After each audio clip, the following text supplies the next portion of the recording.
Hello guys, gimana kabar kalian? Semoga baik dan sehat selalu. Pernah dengar nama Arthur Bishop? Kalau belum, siap-siap kenalan dengan pembunuh bayaran paling rapi dan penuh strategi dalam film The Mechanic.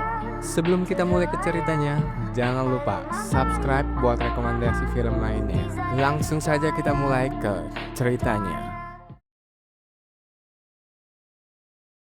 Cerita dimulai pada sebuah perkampungan di Kolombia, tempat bos kartel narkoba berada. Arthur Bishop yang diperankan oleh Jason Statham mendapatkan misi untuk membunuh bos kartel narkoba dari kliennya yang bernama Harry McConnell. Saat bos kartel narkoba tersebut tiba di rumahnya, dia langsung bersantai di dalam kolam renangnya.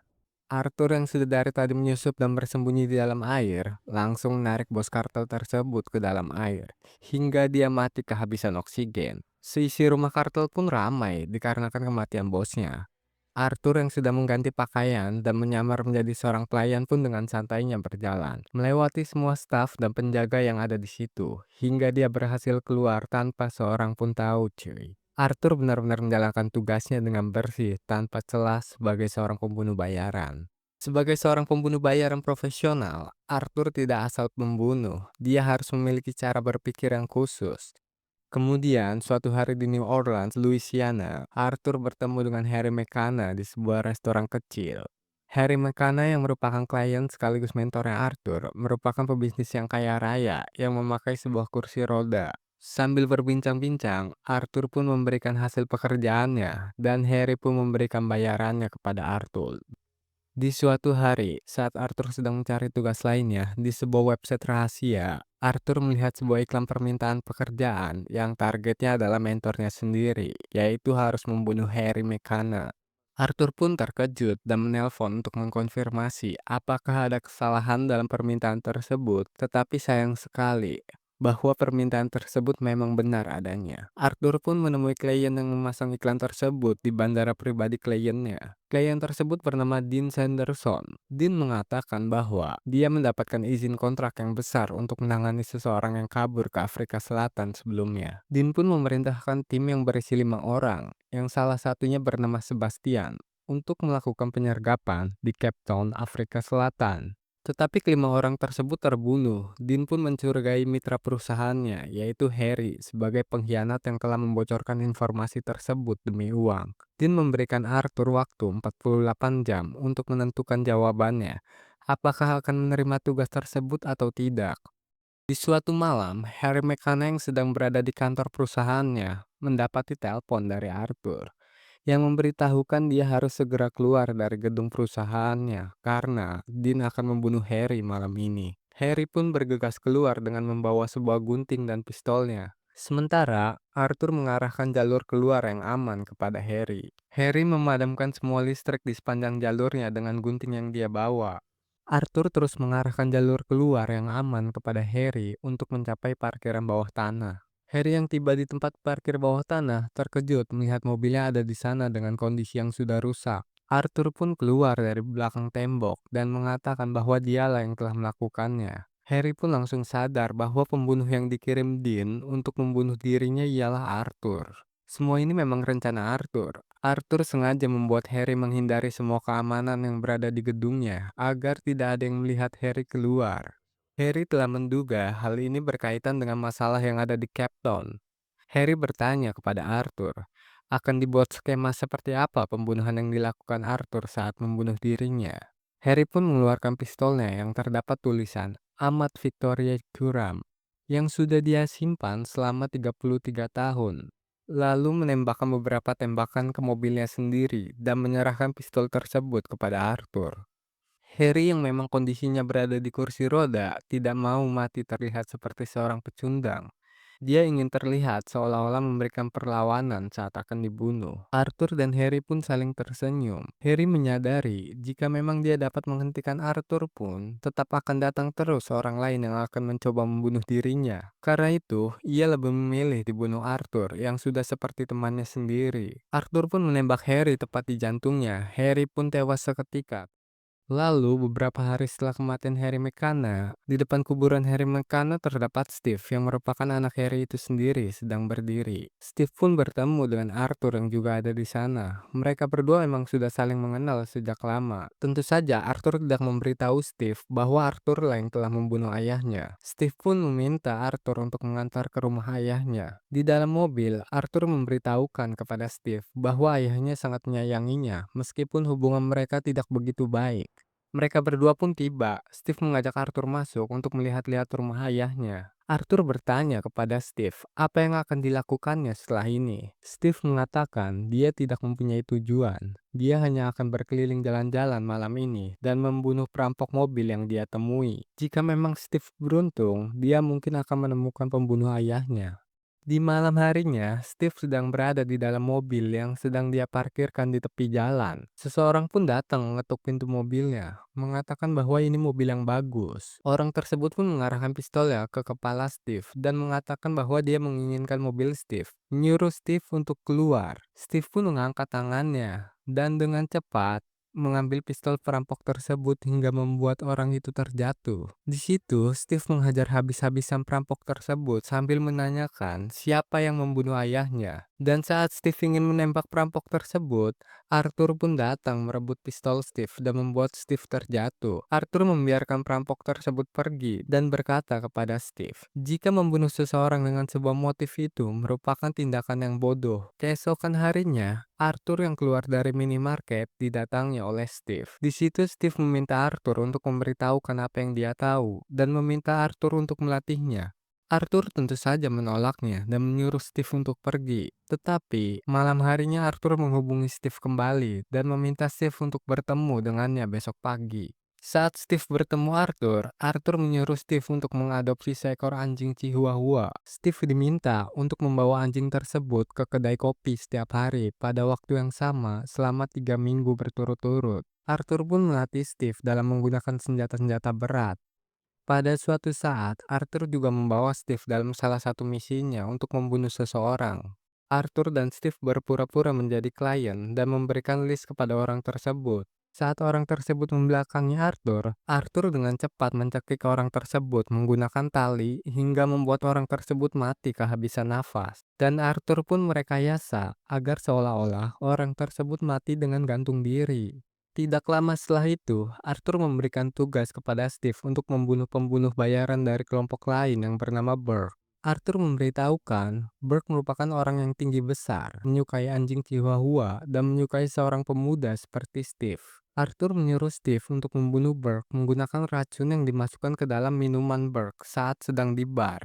Steve pun menjalankan misinya. Dia pergi ke kedai kopi, membawa anjing chihuahuanya. Seperti yang sudah diperkirakan, Burke pun tertarik dengan Steve dan anjing chihuahuanya. Lalu mengajak Steve kenalan. Tak lama setelah itu, Burke pun mengajak Steve ke sebuah bar. Mereka berdua pun berbincang-bincang sambil menikmati minuman. Di saat Burke pergi untuk memesan minuman lagi, disitulah Steve akan memasukkan racun ke minuman Burke. Tetapi, di situ Steve tidak mengikuti rencana Arthur. Steve tidak memasukkan racun ke minuman Burke dan memilih untuk membunuh Burke dengan caranya sendiri.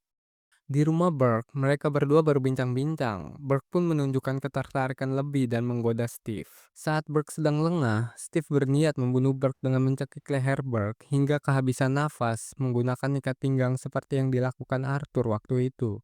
Tetapi Burke merupakan orang yang tinggi besar dan mematikan, seperti yang Arthur bilang.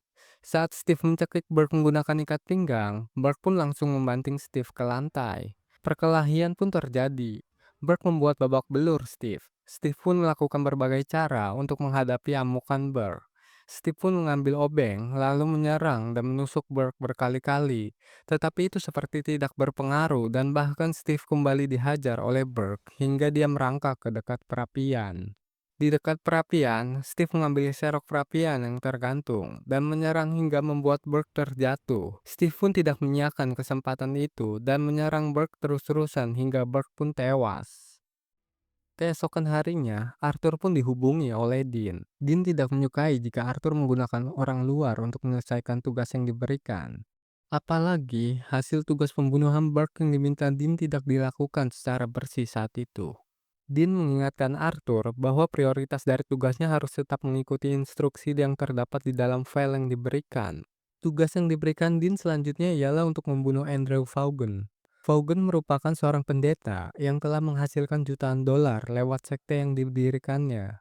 Arthur dan Steve menyusun rencana untuk membunuh Vaughan dengan memberikan dosis adrenalin berlebih yang dimana akan membuat Vaughan terkena serangan jantung saat Vaughan tertidur. Lalu setelah menyusun rencana tersebut, beberapa hari kemudian, Arthur dan Steve pun melancarkan aksinya dengan bersembunyi di dalam dinding gedung kamar Vaughan berada. Tetapi saat itu ternyata Vaughan merupakan pecandu obat bius ketamin. Ketamin akan melawan suntikan adrenalin yang sudah direncanakan oleh Arthur. Rencana Arthur dan Steve pun gagal, memaksa mereka memikirkan rencana baru. Saat melihat penjaga Vaughan pergi keluar untuk mengangkat telepon, Arthur dan Steve pun membunuh Vaughan yang sedang TLR secara langsung, dengan memasukkan kamera ke mulut Vaughan hingga dia tercekik dan mati. Setelah berhasil membunuh Vaughan, mereka berdua pun segera sembunyi lagi ke dalam dinding yang tertutup cermin satu arah. Penjaga Vaughan yang melihat Vaughan tak bernyawa pun langsung berdatangan memeriksa seisi ruangan. Salah satu penjaga pun menghampiri cermin dan berniat melepasnya. Tetapi dari belakang cermin, Steve sudah bersiap dengan pistolnya dan langsung menembak penjaga tersebut. Aksi baku tembak pun terjadi yang membuat Arthur dan Steve terpisah saat itu. Arthur pun lari ke atap gedung sambil menghabisi para penjaga yang mengejarnya. Sementara Steve lari ke ruang kontrol air gedung dan menghabisi para penjaga yang mengejarnya juga. Arthur dan Steve pun akhirnya bertemu kembali di atap gedung. Mereka berdua loncat dari atap gedung menggunakan tali yang sudah dikaitkan untuk mencapai salah satu ruangan di bawah. Saat semua orang di dalam gedung sedang dievakuasi, Arthur dan Steve pun berbaur di kerumunan tersebut dan berpisah sementara untuk kabur dari pengejaran dan akan bertemu kembali di rumah Arthur. Lalu, pada saat duduk di bandara, Arthur pun melihat sosok yang tak diduga, yaitu Sebastian, yang seharusnya sudah mati terbunuh di Cape Town. Arthur pun langsung mengikuti Sebastian. Di dalam bus, Arthur pun bertanya kepada Sebastian apa yang sebenarnya terjadi di Cape Town. Sebastian memberitahu bahwa Dean membayar Sebastian untuk membunuh seluruh timnya, memalsukan kematian, dan lalu menghilang. Hal tersebut dilakukan agar Dean dapat merekayasa misi untuk menutupi transaksi gelapnya. Harry yang mengetahui hal tersebut ingin membocorkannya. Di situ, Dean menjebak Harry seolah-olah Harry lah pengkhianatnya dan memanfaatkan hubungan dekat Arthur dengan Harry untuk membunuhnya. Di akhir pengakuannya, Sebastian berusaha untuk membunuh Arthur, namun upayanya gagal, malah terbunuh di tangan Arthur Bishop. Saat Arthur ingin kembali ke rumahnya, Dean pun sudah memerintahkan anak buahnya untuk membunuh Arthur. Tetapi Arthur dapat mengatasi dan menghabisi mereka semua. Arthur pun menelpon Dean dan mengatakan bahwa dia akan datang untuk membunuhnya. Setelah itu, Arthur pun langsung menelpon Steve. Arthur langsung mengetahui bahwa Steve sedang disandra dan memberitahu Steve kalau di samping sofa tempat Steve disandra ada sebuah pistol.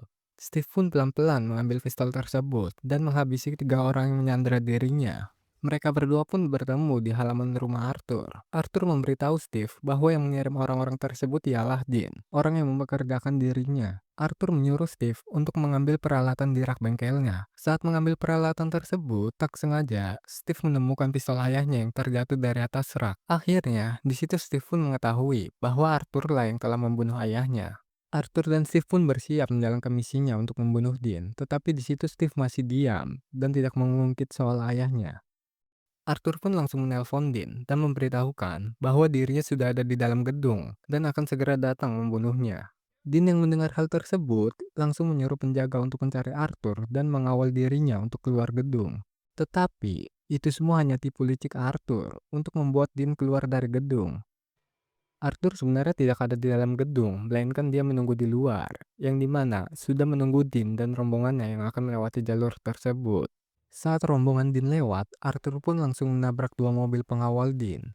Arthur pun membunuh semua yang ada di dalam mobil pengawal tersebut dengan senjatanya. Dean yang melihat itu pun langsung menyuruh supirnya bergegas untuk kabur. Arthur mengambil truk pengangkut sampah untuk mengejar Dean. Tetapi, tiba-tiba saja dari depan, mobil pengawal Dean ditabrak oleh bus yang dikendarai Steve. Dean pun mencoba kabur memutar balik ke belakang. Tetapi, Arthur pun langsung menabrakkan truk sampah yang sedang dikendarainya ke mobil Dean. Dean yang sudah berlumuran darah pun merangkak keluar dari mobil. Tetapi di hadapan dirinya sudah berdiri Arthur dan Steve yang menodongkan senapan mesin. Arthur dan Steve pun langsung menembaki Dean tanpa ampun. Di perjalanan pulang, setelah misi balas dendam mereka, Arthur menawari Steve untuk ikut dengannya, untuk memulai hidup baru dan nama baru. Mereka berdua pun sudah mulai terlihat akrab satu sama lain. Tetapi, saat Steve mengambil minuman di jok belakang, Arthur melihat senjata milik Harry di kantong baju dalam Steve. Arthur menyadari bahwa Steve belum mengetahui siapa yang membunuh ayahnya. Singkat cerita, mereka pun singgah untuk mengisi bensin, dan Steve pun menawari Arthur apakah ingin menitipkan sesuatu sebelum masuk ke toko. Sebelum masuk ke toko, Steve pun dengan sengaja tidak memasukkan selang pengisian bensin ke ruang bahan bakar, sehingga bensin pun berceceran keluar. Ketika sudah cukup jauh, Steve pun menembak mengarah ke bensin yang sudah berceceran, dan mobil yang dinaiki Arthur pun langsung meledak seketika. Setelah membunuh Arthur, Steve pun kembali ke rumah Arthur untuk mengambil mobil antik milik Arthur. Tetapi saat belum lama jalan, Steve pun melihat secari kertas di jok sebelahnya yang bertuliskan, "Steve, jika kau membaca ini berarti kau mati," tertanda Arthur Bishop. Steve pun tertawa dan mobil yang dikendarainya langsung meledak. Steve pun mati dalam ledakan tersebut. Setelah kejadian ledakan di pom bensin tersebut, polisi pun mengecek CCTV dan ternyata tepat sebelum ledakan terjadi, Arthur berhasil keluar dan menghindari dari ledakan tersebut. Arthur berpura-pura mati oleh ledakan, tetapi sebenarnya Arthur sudah mengantisipasi tindakan yang akan dilakukan Steve. Terbukti dengan Arthur yang memang sudah mengetahui jika Steve berpikir bahwa dirinya sudah membunuh Arthur, Steve pasti akan mengambil mobil antik miliknya. Jadi sebelum pergi, Arthur sudah memasang bom di dalam mobilnya dan meninggalkan catatan untuk Steve. Itulah akhir dari cerita The Mechanic. Jadi gimana menurut kamu? Apakah Arthur Bishop layak disebut pembunuh bayaran paling cerdas dan licik? Tulis pendapat kamu di kolom komentar. Kalau kamu suka film dengan cerita penuh strategi dan aksi brutal, The Mechanic wajib masuk watchlist kamu. Jangan lupa like, share, dan subscribe channel ini agar kalian semua tidak ketinggalan alur cerita film menarik lainnya. Sampai jumpa di video selanjutnya.